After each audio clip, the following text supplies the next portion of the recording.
So I'm Juliet Sargent and I'm designing the new Blue Peter garden, Discover Soil.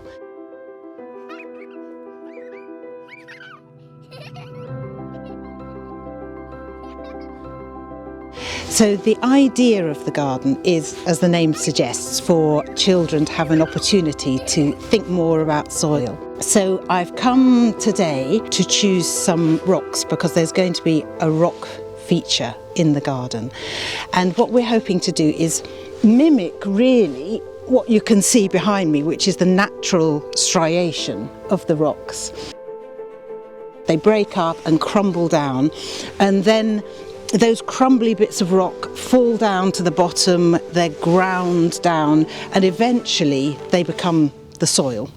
And so in the garden we're going to have just that. We're going to have a pile of rocks, which are denser rocks at the bottom, and then shaly at the top, and then at the bottom of that feature will be soil and bits of chippings so that the children can see that process in the garden. It's not a teaching garden as such, it's an invitation for them to just start to think about this subject and get them asking questions.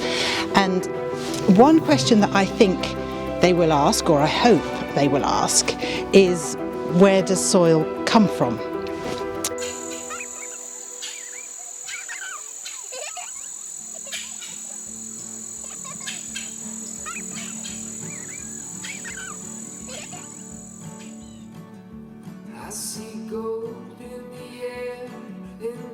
I think children learn best when they're fully engaged in a subject, and so that means really using all their senses. And then I think if they are seeing things, hearing things, smelling, touching, then what that does is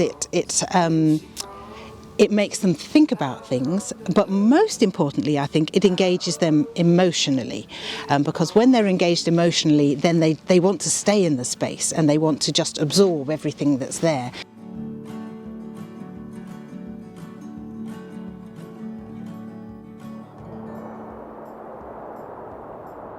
My name is Teresa Wells. I'm a member of the Royal British Society of Sculptors, and I've been working bronze for 4 years. It's a passion. Oh wow, it's got loads more detail than I imagined. Yeah. This piece, called Arthur, has been inspired by a trip to a nursery, observing the forest school activities in a nursery, seeing children out in the landscape. This little boy in particular had a real keen interest in the world around him and nature. It's lovely, it's really lovely. Oh, thank you. And it has got that, you know, the way that Arthur was so delighted with his work. Yeah. It's really captured that. I thought it was really important to have a sort of child presence in the garden. So I'm hoping that the children will, of course, be excited, but just absorbing the information. And I know at some level that information will be there, and then maybe even years later they might think, oh, soil, yeah, soil's really important, or soil's really interesting, and that we actually need to look after it, because if we don't look after it, it's going to degrade, it's going to be less nutritious, and that will have an effect on all of us.